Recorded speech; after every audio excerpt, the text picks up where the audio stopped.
Indonesia merupakan negara yang memiliki kekayaan sumber daya alam yang melimpah.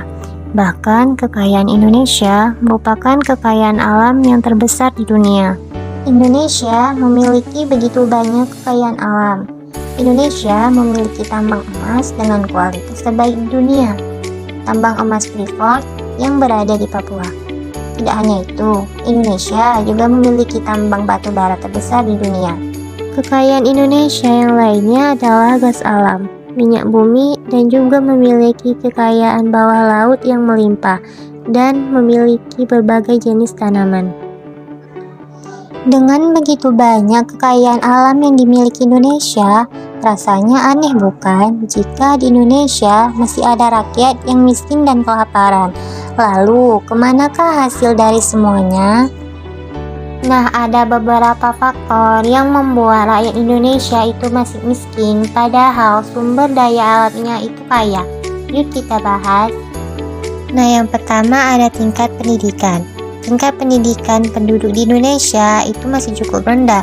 Hal ini didasarkan oleh beberapa hal seperti pendapatan yang rendah dan tidak seimbangnya sarana dan prasarana pendidikan. Rendahnya tingkat pendidikan penduduk mengakibatkan masyarakat sulit untuk menerima hal-hal baru. Nah, yang kedua tingkat pendapatan.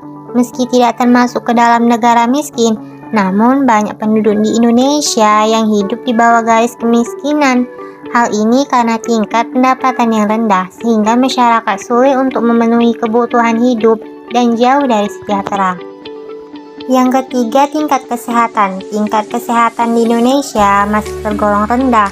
Hal ini dapat dilihat dari angka kematian dan angka harapan hidup masyarakat Indonesia. Nah, yang keempat, persebaran penduduk tidak merata. Persebaran penduduk yang tidak merata membuat sebuah masalah baru, seperti habisnya lahan di suatu wilayah yang dijadikan permukiman dan industri. Sedangkan banyak wilayah yang belum dimanfaatkan secara maksimal karena kekurangan sumber daya alam. Nah, yang kelima, pertumbuhan penduduk yang cepat.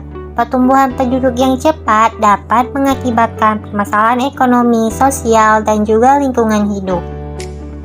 Nah, yang terakhir, jumlah penduduk yang besar. Banyaknya penduduk tentu menjadi PR tersendiri bagi pemerintah untuk menjamin kebutuhan hidup dan menyediakan lapangan pekerjaan bagi penduduknya. Jadi bukan lagi zamannya ya, kaya dengan sumber daya alam itu. Nah, kaya itu dengan sumber daya manusia yang hebat.